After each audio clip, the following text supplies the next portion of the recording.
ఇక్కడ ఏర్పాటు చేశారు. మొత్తం ఈసారి సప్తముఖ శక్తి వినాయకుడిగా ఖైరతాబాద్ బడా గణేష్ మనకి దర్శనం ఇవ్వనున్నాడు. అయితే ఈసారి 7 అనే అంకెకి ప్రత్యేకంగా దృష్టి పెట్టారు. ఎందుకనంటే 70 ఏళ్ళు పూర్తి చేసుకుంది. 7వ తారీఖు నాడు వినాయక చవితి వస్తుంది. 17వ తారీఖు నాడు గణేష్ నిమజ్జనం ఉంటుంది. సో దీన్ని దృష్టిలో పెట్టుకుని తలకాయల్ని ఇక్కడైతే ఏర్పాటు చేశారు. అటువైపు ఒకవైపు అమ్మవార్లు, ఒకవైపు దేవుళ్ళు, మధ్యలో గణేష్ని తలకాయనైతే పెట్టారు. మొత్తం సప్తముఖ శక్తి వినాయకునిగా ఖైరతాబాద్ బడా గణేష్ అయితే మనకి దర్శనం ఇవ్వనున్నాడు. అయితే ఖైరతాబాద్లో తయారు చేసే వినాయకునికి ఒక ప్రత్యేకత ఉంటుంది. ప్రతి ఏడాది ఏదో ఒక దాంతో లాస్ట్ టైం మహావిద్యా గణపతిగా, అంటే కోవిడ్ సమయంలో చాలామంది పిల్లలు విద్యకు దూరం అయ్యారనే దాంతో విద్యా గణపతిని నిలిపారు. అయితే ఈ ఏడాది సప్తముఖ శక్తి వినాయకునికి ఒక ప్రత్యేకత ఉంది. ఏంటంటే చాలామంది నేటి కాలంలో యువత చాలామంది 30 ఏళ్ళు దాటినా పెళ్ళిళ్ళు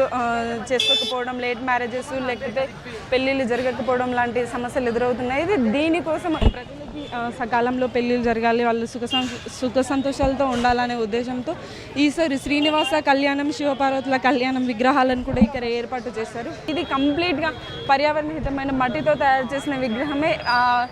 దేశంలో ఎక్కడ కూడా ఇలా ఇంత పెద్ద మట్టి విగ్రహం అనేది ఉండకపోవచ్చు. అందరికీ సరైన సమయంలో పెళ్లి కావాలనే ఉద్దేశంతో ఇట్లా శ్రీనివాస కళ్యాణం, శివపార్వతుల కళ్యాణాన్ని ఏర్పాటు చేశామని అయితే వారు చెప్తున్నారు. అయితే ఇక్కడ చూస్తున్నాం, ఇక్కడ శివపార్వతి వారి కళ్యాణాన్ని జరుగుతున్నట్టుగా ఇక్కడైతే చేశారు. ఇక్కడ 9 రోజుల పాటు జరిగే ఈ పూజల్లో శివపార్వతులది శ్రీనివాస కళ్యాణం ప్రత్యేకంగా కార్యక్రమాలు నిర్వహిస్తామని అయితే నిర్వాహకులు చెప్తున్నారు. ఇక్కడ మనం చూస్తున్నాం శ్రీనివాసుడు, పద్మావతి అండ్ బ్రహ్మ, ఈ 3 విగ్రహాలను అయితే ఇక్కడ ఏర్పాటు చేశారు. అయితే చాలామంది అయోధ్య వెళ్ళి బలరాముడిని చూడలేరు కాబట్టి ఇక్కడే ప్రజలకి బలరాముడు దర్శన భాగ్యం కల్పిస్తే బాగుంటుందనే ఉద్దేశంతో బలరాముడిని ఇక్కడ ఏర్పాటు చేసామని, అయోధ్యలో ఎలా ఉందో అలాగే ఇక్కడ బలరాముడిని ఏర్పాటు చేయడం అయితే ఇక్కడ మనం చూస్తున్నాం. చాలా చక్కగా తీర్చిదిద్దారు. బడా గణేష్కి కుడి ఎడమ వైపులా ఒకవైపు బలరాముడు అయితే మరోవైపు రాహుకేతువులని ఏర్పాటు చేశారు. ఈ అప్డేట్స్ కోసం మా ఛానల్ని సబ్స్క్రైబ్ చేయండి.